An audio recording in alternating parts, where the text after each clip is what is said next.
2025 a été l'année la plus challengeante pour moi, mais aussi la plus structurante de ma vie. Hello, j'espère que vous allez bien. Je suis trop contente de vous retrouver aujourd'hui dans ce nouvel épisode d'Elevate Podcast. L'objectif de cet épisode, c'est de faire un bilan sur mon année 2025. Je tiens à préciser que j'ai pas forcément envie de parler uniquement de mes victoires et de toutes les bonnes choses qui me sont arrivées durant cette année-là, mais le but c'est vraiment aussi de vous montrer tout ce qui se cache un petit peu derrière un business et les choses que habituellement on ne montre pas forcément, c'est-à-dire les remises en question, les doutes, parfois même les échecs, les choses qu'on n'a pas accomplies, etc. Pour moi, c'est hyper important d'être 100% transparente avec vous à ce sujet. D'ailleurs, le fait de revenir sur mon année 2025 pour écrire cet épisode-là, je vous avoue que ça m'a fait un bien fou, parce que du coup, je me suis remémoré un petit peu toutes les étapes par lesquelles je suis passée pour en arriver là, et en fait, je pensais pas qu'en janvier 2025, du coup, j'étais aussi loin que ce que je suis aujourd'hui. Et en vrai, il y a un chemin qui a été parcouru qui est juste énorme. Et souvent, on s'en rend pas compte parce qu'on a vraiment la tête dans le guidon. On est à fond, on veut toujours atteindre des meilleurs objectifs, etc. Donc c'est vrai que je vous conseille, vous aussi, de faire votre propre bilan de votre année 2025 et de faire un petit récap un petit peu de tout ce qui s'est passé pendant cette année-là.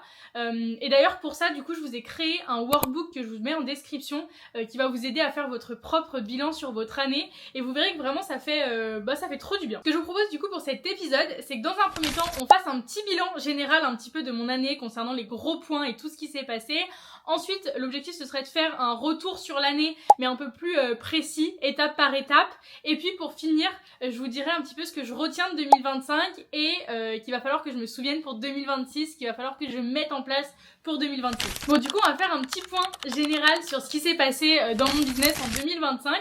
Déjà, je vous avoue pour commencer que j'ai dû me replonger dans mes photos en fait pour voir où est-ce que j'en étais en début d'année, parce que je vous avoue que j'avais vraiment du mal à mettre une temporalité sur les événements qui se sont passés, et je vous avoue que j'ai eu un gros choc parce que je pensais pas qu'en janvier j'étais aussi loin de la personne que je suis maintenant, que ce soit en termes de personne ou en termes du coup de business, quand même le sujet principal de cet épisode. Et en fait, de manière générale, ça m'a vraiment permis de me rendre compte que là où je suis aujourd'hui, c'est clairement là où je rêvais d'être il y a 2 ans, et je pense que je pensais pas atteindre certains objectifs aussi rapidement, avoir construit autant de choses aussi rapidement. Donc c'est vrai que ça remet un peu les idées en place, parce que comme je vous l'ai dit tout à l'heure, on est sans cesse en train de chercher à faire toujours plus, à accomplir sans cesse de nouveaux objectifs, que parfois on prend jamais le temps. Enfin moi personnellement, je prends jamais le temps de prendre du recul sur la situation et de me dire ok, en tant de temps, en fait t'as réussi à accomplir tout ça, donc apprécie un peu le processus.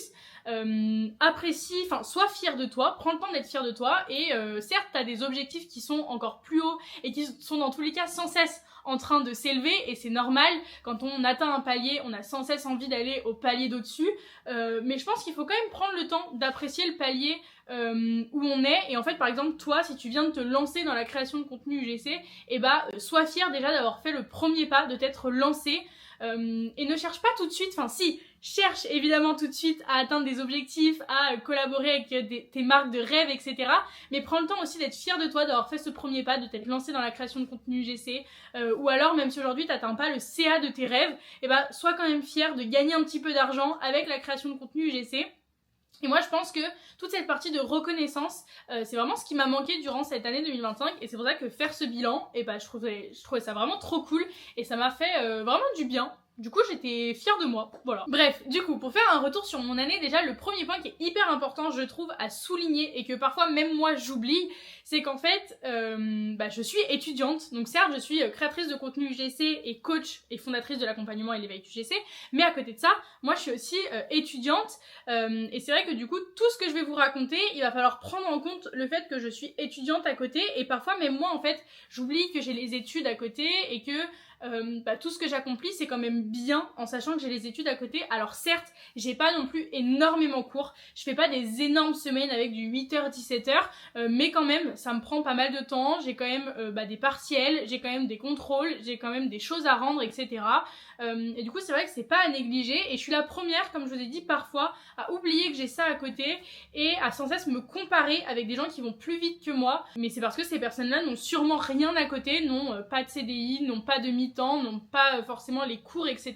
Et c'est vrai que voilà, ça fait du bien aussi de se faire un petit rappel à soi-même de bah écoute, j'ai l'école à côté et je donne tout ce que j'ai en fait pour avancer, mais parfois il y a des choses qui, certes ça n'excuse rien, mais qui font que ça me freine un petit peu, et voilà. Donc si toi en face t'as un mi-temps, t'as un CDI, tu es peut-être maman aussi, enfin ce genre de choses, ne te compare pas à ceux qui n'ont rien et qui ont tout leur temps pour avancer. Le principal c'est que tu fasses ton maximum dans ton business, et puis voilà, chacun a son rythme finalement, j'ai envie de dire. Bon voilà, c'était le point pour moi qui était hyper important à éclaircir dès le début, le fait que certes j'ai un business mais que je suis étudiante aussi à côté, et que bah parfois ça m'a bloqué un petit peu dans mon évolution, ça m'a freiné un petit peu, et en vrai c'est totalement ok, mais voilà, c'était important pour moi de le souligner. Ensuite du coup on va directement parler de chiffre d'affaires. Donc en termes de chiffre d'affaires, cette année j'ai réalisé un chiffre d'affaires de 37 200 €, ce qui fait une moyenne, j'ai calculé, de 3100 € par mois, donc c'est très très bien, je ne crache pas du tout là-dessus. Je suis hyper contente de mon chiffre d'affaires, honnêtement, même si moi, je vous le dis en toute honnêteté, c'est pas uniquement ça qui me drive, c'est-à-dire que c'est pas mon seul objectif de toujours aller chercher plus en termes de chiffre d'affaires. Vous le verrez avec l'accompagnement et tout ça, mais c'est vrai que maintenant, au-delà de l'argent, j'ai beaucoup d'autres choses qui me drive. Mais voilà, mon CA réalisé est du coup de 37 200 €, ce que je trouve très très bien, sachant que, encore une fois, j'ai les études à côté.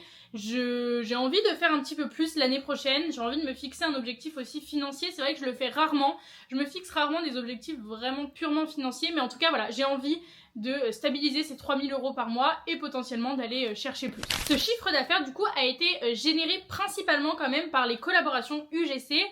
Pour faire un petit topo, c'est vrai que du coup je me suis replongée un petit peu dans les collaborations que j'ai eues, les marques avec qui est-ce que j'ai bossé, et pareil ça m'a fait un bien fou parce qu'en fait cette année j'ai bossé avec énormément de grandes marques, et parfois on se rend pas compte en fait qu'on bosse avec des marques qui sont juste genre énormes. Du coup j'ai collaboré avec Myriam K, avec, alors je vais pas toutes vous les faire parce qu'il y en aurait un paquet, mais en termes de grosses marques, j'ai collaboré avec Myriam K, avec Respire, avec Herborian, avec l'application Elevate, vous savez, de l'influenceuse Alaya, honnêtement j'adore. J'ai collaboré aussi avec Nabila Beauty, avec Voyage Privé. Donc voilà, j'ai bossé avec de très grosses marques, je suis très contente. Pour autant, j'ai toujours des objectifs, et je trouve que c'est important de toujours se mettre des objectifs de marques de plus en plus goal avec qui bosser. Et moi, c'est vrai que j'ai une marque avec qui j'ai trop envie de bosser depuis hyper longtemps, je sais pas pourquoi c'est comme ça. C'est la marque Yves Rocher, et cette année ça n'a pas été le cas. Alors ce n'est pas fini, nous sommes le 3 décembre, mais pourquoi pas courant fin décembre bosser avec eux, mais j'ai un petit doute, honnêtement. Je sais que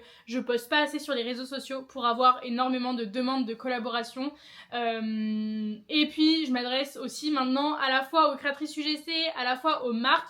Du coup c'est vrai que aussi ça freine un petit peu mon positionnement, il est devenu un petit peu plus brouillon, j'ai envie de dire. Mais écoutez, c'est comme ça. Écoute, j'espère collaborer avec eux un jour.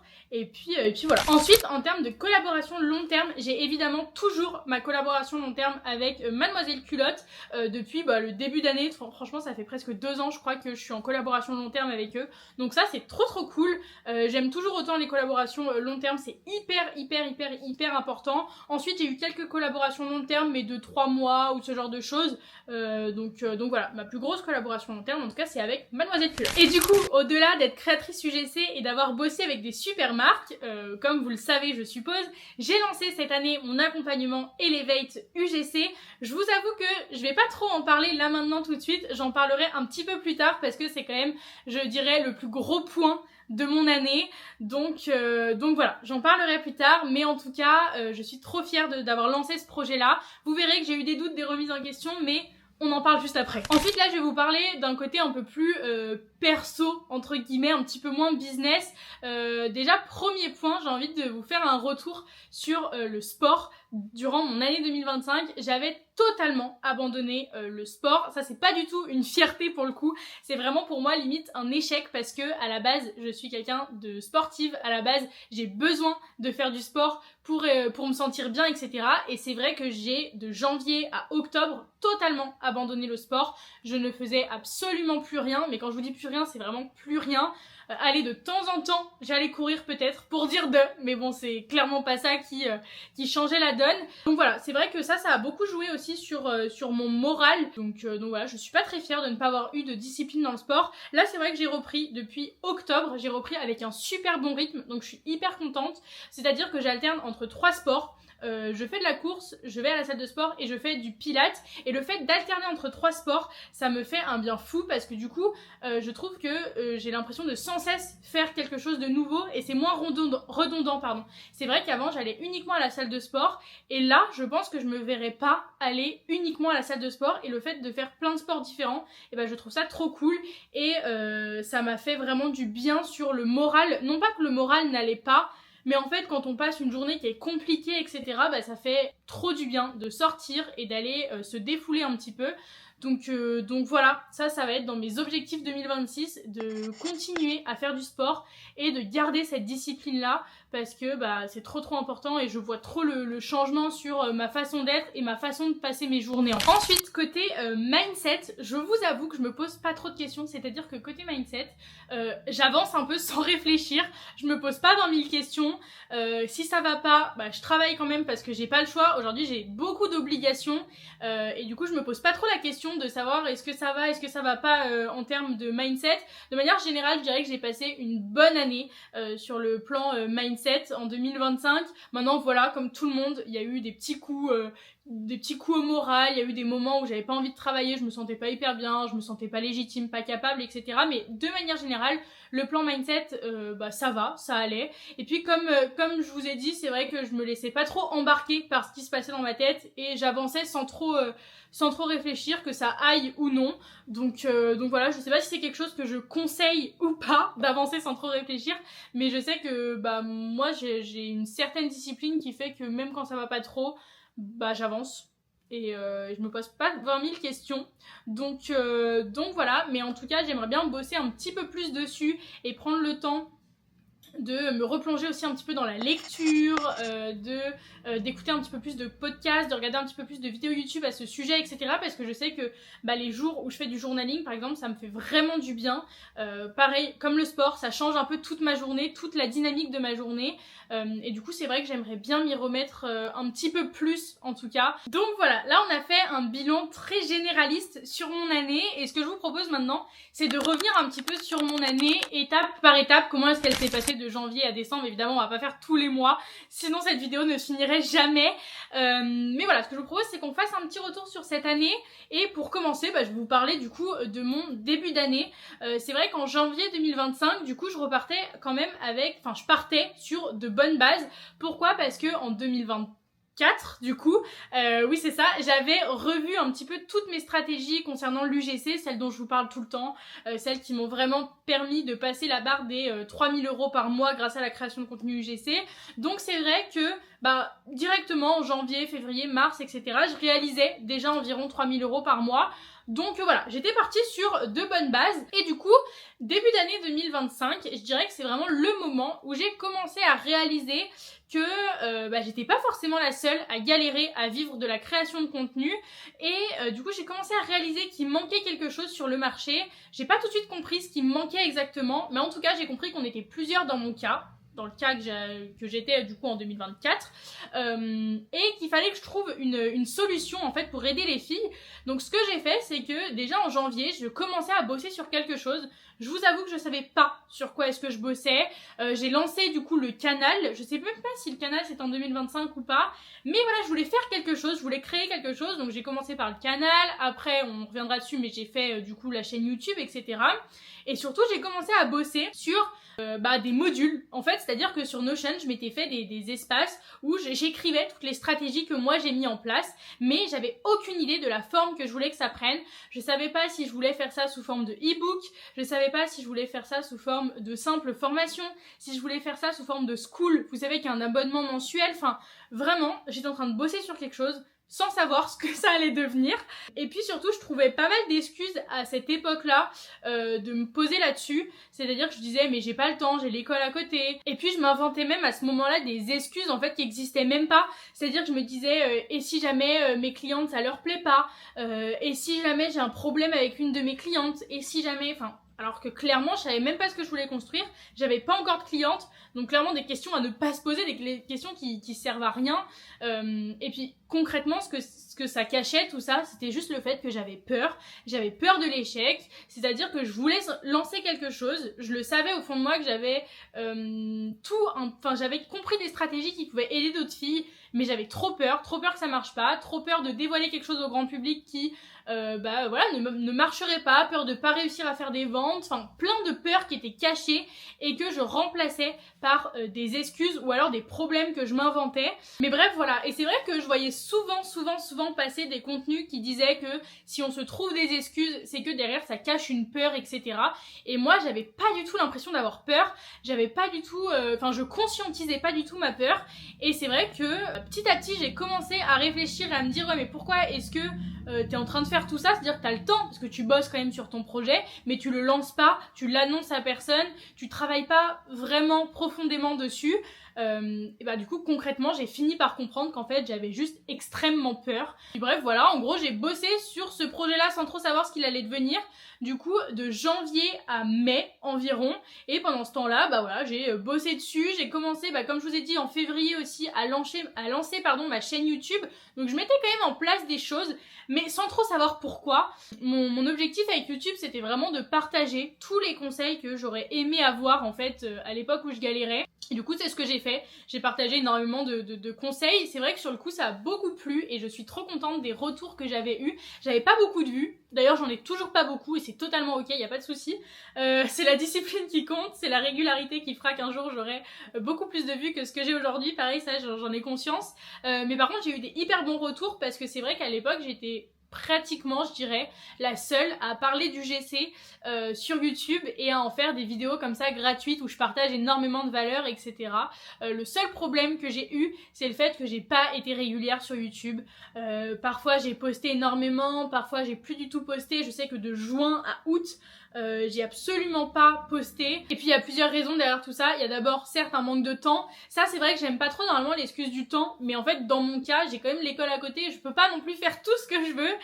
Donc voilà, il y a quand même un manque de temps, mais il y a aussi quand même un manque d'organisation et un manque de priorisation.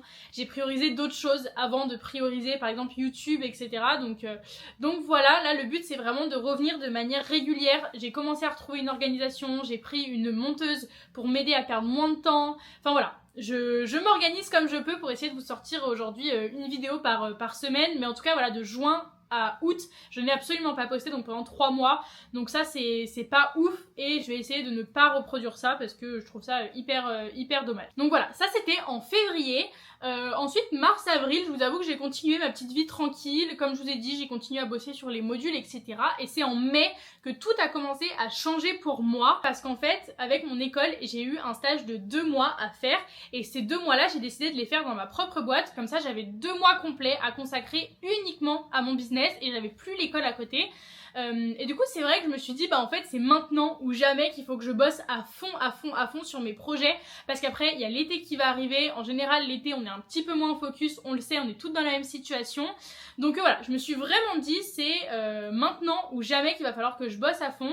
En toute honnêteté il y a aussi mon copain qui m'a énormément poussé à concrétiser ce projet là parce qu'il est dans le domaine aussi et voilà il m'a énormément poussé. Il m'a dit Lily c'est maintenant ou jamais. Il m'a confronté un petit peu à mes peurs, il m'a dit maintenant go on met un plan d'action ensemble, etc. Et je vous avoue que c'est là aussi où on se rend compte que l'entourage c'est hyper important, et je suis persuadée que si jamais il avait pas été là j'en serais pas là où j'en suis. Oh non je peux pleurer. Alors Mais t'as vu je parle de toi. oui.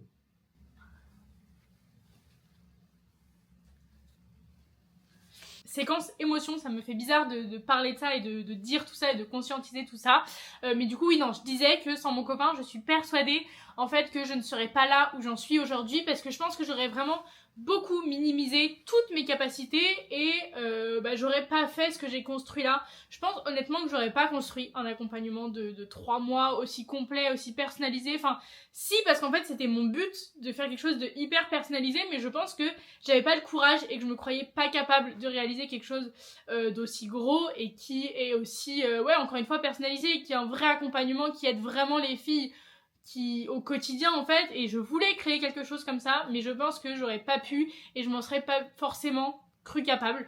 Donc voilà, déjà je suis hyper reconnaissante pour ça, d'où, je me répète un petit peu, mais d'où l'importance d'avoir un entourage qui est hyper sain pour vous et qui vous pousse sans cesse vers le haut à faire mieux que la veille, à faire mieux que les autres même, j'ai envie de dire. et voilà, qui vous font réaliser que vous êtes capable de grandes choses. Du coup, c'est vraiment à ce moment-là que j'ai concrétisé mon projet Elevate UGC, que j'ai trouvé un petit nom, que j'ai décidé que ça allait se faire sur 3 mois, que j'ai décidé exactement tous les modules qu'il allait avoir, que j'ai décidé comment est-ce que allait se passer ces 3 mois-là, combien d'appels j'allais faire avec les élèves, etc. Du coup, j'ai finalisé en mai de rédiger tous mes modules. J'ai ensuite fait toutes mes slides Canva, j'ai tout filmé les modules, et puis let's go. En fait, je me suis plus trop posé de questions à partir de ce moment-là. Une fois que dans ma tête, j'ai eu un petit peu le déclic de ok, c'est en mai, c'est maintenant, j'ai 2 mois parce que je suis en stage et que j'ai que ça à faire. Et bah du coup, c'est à ce moment-là où je me suis dit bon bah go, c'est maintenant ou jamais. Et ensuite, je me suis plus trop posé de questions. J'avoue que j'ai avancé vraiment tête baissée. Et puis voilà, j'ai commencé à bosser à fond sur le projet. Et en juin, du coup, j'ai lancé officiellement l'accompagnement. J'ai eu mes premiers appels de vente. Du coup d'ailleurs en mai j'ai aussi fait la communication sur le fait que j'allais sortir quelque chose, etc. Communication qui à la fois m'a un petit peu stressée parce que du coup j'avais peur vis-à-vis des créatrices UGC, parce que je me suis dit bah voilà, je prends une autre tournure, je deviens coach. Il y a beaucoup de gens qui deviennent coach, c'est très critiqué. Je sais que ce que je fais ça va plus loin que certaines qui sortent des petits e-books alors que ça fait 3 semaines qu'elles se sont lancées, etc. Je sais que je vais beaucoup plus loin, mais j'avais peur que du coup le regard des créatrices UGC se change sur moi en fait, et j'avais pas envie de ne pas être aimée par la communauté de créatrices UGC. C'est hyper bizarre dit comme ça, mais c'est vrai que ça fait partie aussi du process, et ouais non, je vous avoue vraiment j'ai eu un peu peur en fait du regard des autres créatrices UGC, et je pense que c'est aussi ce qui a joué en janvier sur le fait que j'osais pas trop me lancer et je faisais des choses dans mon coin sans trop concrétiser tout ça.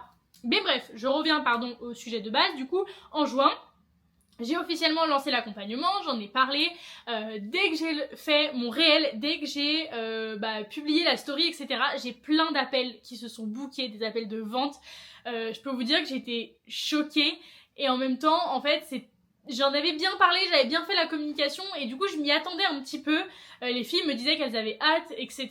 Mais je vous avoue que c'est allé quand même très très vite. J'ai eu beaucoup d'appels de bookés, ça m'a fait trop plaisir.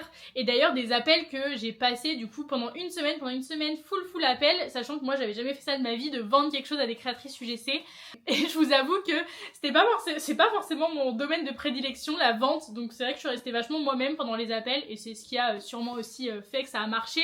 Et par contre moi c'est vrai que au premier lancement je comprenais pas que je pouvais avoir des filles qui prenaient des appels mais qui au final ne partaient pas avec moi.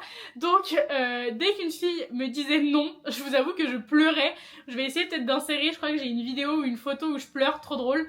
Bon maintenant évidemment ça s'est passé et je comprends les filles qui disent non, etc. Enfin c'est totalement normal. Mais du coup voilà, et au final du coup j'ai accompagné 6 filles au premier lancement.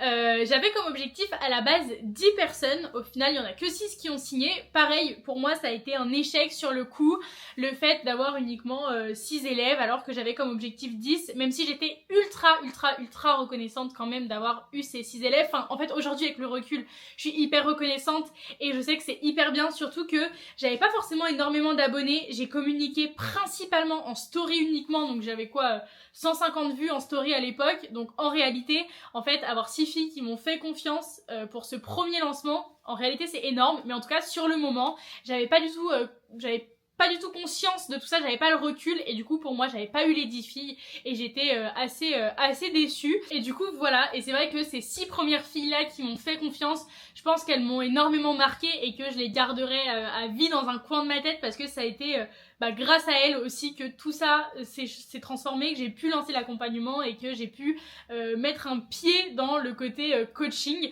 Donc voilà, j'avais vraiment comme objectif de les aider au maximum, mais aussi qu'elles me fassent des retours sur l'accompagnement pour que derrière je puisse améliorer au maximum l'accompagnement. Au final je suis hyper fière des résultats qu'elles ont eu. On a, je le dis souvent mais je le répète parce que je suis trop fière, mais on a Sarah qui a eu 3000 € qui aujourd'hui stabilise environ 3000 € de CA par mois. On a Julie qui fait des mois à 1800 € alors qu'elle a un CDI à côté. Pareil, on a Candice qui fait 1700 €. Il y en a plein qui ont des collaborations long terme. Il y en a qui ont bossé avec Herborian, avec Nubiance. Enfin, en vrai, vraiment, genre, elles ont eu des résultats de ouf et je suis trop fière d'elles. Ça m'a permis de me confirmer, en fait, pourquoi est-ce que je faisais tout ça, pourquoi est-ce que j'avais lancé l'accompagnement. Et puis voilà, ça m'a aussi permis de me dire, ok, tout ce que t'as construit, toutes les stratégies que tu leur apprends, etc. Derrière, elles leur apportent vraiment du résultat. Et puis aujourd'hui, les filles, elles peuvent en vivre, donc en fait, c'est trop cool. Genre, comme je disais tout à l'heure, maintenant, aujourd'hui, au-delà d'un objectif de chiffre d'affaires pour moi, c'est vrai que mes objectifs aujourd'hui, c'est aussi que mes élèves réussissent avant tout. Donc voilà. Et puis ensuite, du coup, voilà, on a passé les 3 mois avec les filles d'accompagnement. Et ensuite, du coup, en octobre, donc c'est vrai que c'est assez récent, il y a eu le deuxième lancement. C'est vrai qu'au vu des résultats que les filles avaient eu pour le premier lancement, il était évident que je fasse un deuxième lancement.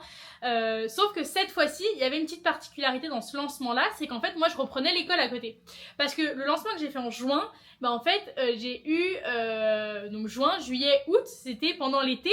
Donc j'ai accompagné les filles pendant l'été, donc moi j'avais pas école. Mais c'est vrai que pour le lancement d'octobre, moi j'allais avoir école. Donc il était évident de mon côté que je recrute quelqu'un pour m'aider à toujours autant accompagner les filles, parce que le fait que je reprenne l'école de mon côté, ça doit pas en fait empiéter sur l'accompagnement que j'apporte dans l'accompagnement. Du coup, c'était évident pour moi de devoir recruter quelqu'un, donc c'est pour ça que j'ai pris Julie, du coup, qui est coach aujourd'hui dans l'accompagnement et l'éveil UGC, et qui, du coup, à la base, était une élève de la promo 1, mais qui a super bien évolué, qui a super bien compris mes méthodes, a tout compris, elle tilte super vite et tout, et pour moi c'était une évidence que ce soit Julie qui m'aide pour ce deuxième lancement et qui soit coach du coup à mes côtés. Donc voilà, je suis hyper fière aujourd'hui de pouvoir dire que j'ai une mini équipe. Voilà, j'ai ma petite équipe, c'est Julie. Et puis voilà, je sais que l'équipe ne cessera sûrement jamais de grandir. C'est évidemment l'objectif d'avoir sans cesse des nouvelles coachs, des nouveaux intervenants, enfin voilà, que mon équipe grandisse, mais c'est vrai que voilà, d'avoir Julie en tout cas à mes côtés aujourd'hui, c'est hyper important, c'est vraiment mon binôme, donc petit bisou à elle qui gère trop bien son rôle dans l'accompagnement et qui m'est d'une grande aide. Et du coup, pour ce deuxième lancement, j'ai fait les mêmes erreurs qu'au premier, finalement on n'apprend pas de ces erreurs. C'est que déjà, premièrement, en fait, j'ai fait des ventes sur la même audience que mon premier lancement, parce que je n'ai pas posté sur les réseaux sociaux de l'été, je n'ai pas fait de story, je n'ai absolument pas communiqué en avance sur le deuxième lancement de l'accompagnement. Donc clairement, j'ai refait des ventes sur exactement la même audience qu'au premier lancement, et du coup ça aurait pu honnêtement me causer gros problème d'avoir fait ça. Le lancement aurait pu foirer complètement, et j'y ai pensé quand même. Au bout d'un moment, je me suis dit mais attends, là t'as moins d'engouement en fait autour de ton deuxième lancement que du premier. Donc au premier lancement t'as eu 6 élèves, qu'est-ce que ça va être là? Mais bon, je me suis dit c'est pas grave, tu fais quand même ton lancement, c'est prévu, c'est annoncé, donc go, vas-y. Et au final, du coup, j'ai 8 élèves que j'accompagne depuis octobre dans cet accompagnement, donc je suis trop contente. Pareil, j'avais un objectif de 10, donc pour moi, encore une fois, ça a été un sorte d'échec d'avoir pas les 10 élèves, mais d'en avoir 8, même si 8 c'est déjà très bien. Mais voilà, du coup, c'est vrai que le plus important aussi, c'est que je sache pourquoi est-ce que j'ai eu 8 élèves et pas 10.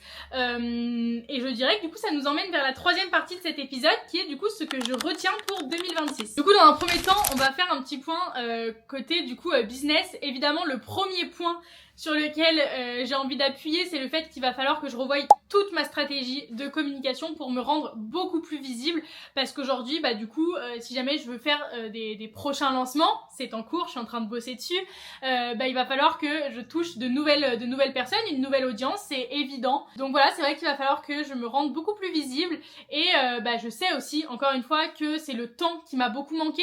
C'est vrai que, du coup, je parle beaucoup de l'accompagnement, mais c'est parce qu'en fait, c'est ce qui me prend le plus de temps d'accompagner les filles, de faire les choses bien correctement, et du coup je passe beaucoup moins de temps sur ma stratégie Instagram, sur le fait de créer du contenu, etc.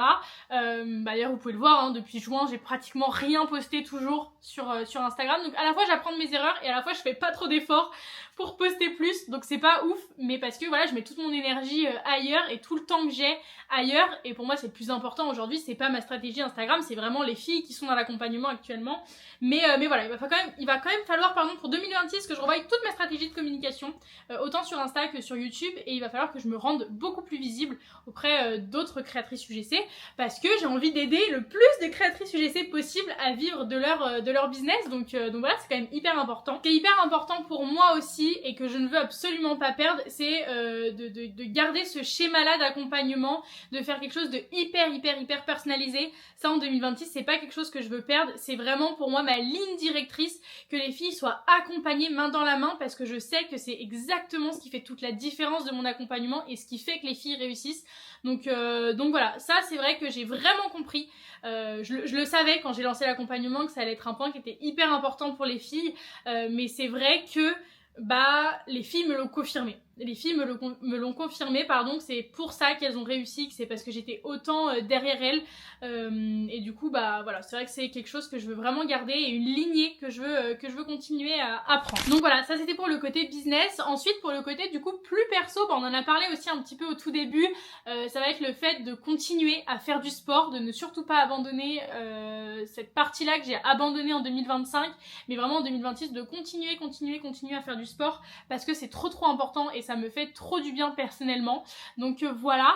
Et ensuite, j'aimerais beaucoup en fait en 2026 me former beaucoup plus et prendre le temps de lire plus, d'écouter plus de vidéos YouTube, d'écouter plus de podcasts, de faire plus de journaling, enfin vraiment de faire du journaling. Du coup c'est pas vraiment se former, mais en fait d'avoir un pied un peu plus dans le mindset et dans le business, au-delà de mon business. Je sais pas si c'est hyper clair ce que je raconte, je suis pas sûre, mais voilà, en tout cas regarder plein de vidéos YouTube, me former continuellement, m'inspirer en fait aussi surtout de personnes que j'admire. Et puis voilà, après je vous avoue, je pense que 2026 ça va être plein de surprises, parce qu'en fait là quand je pense à 2026, je pense encore au fait que je vais avoir école, etc.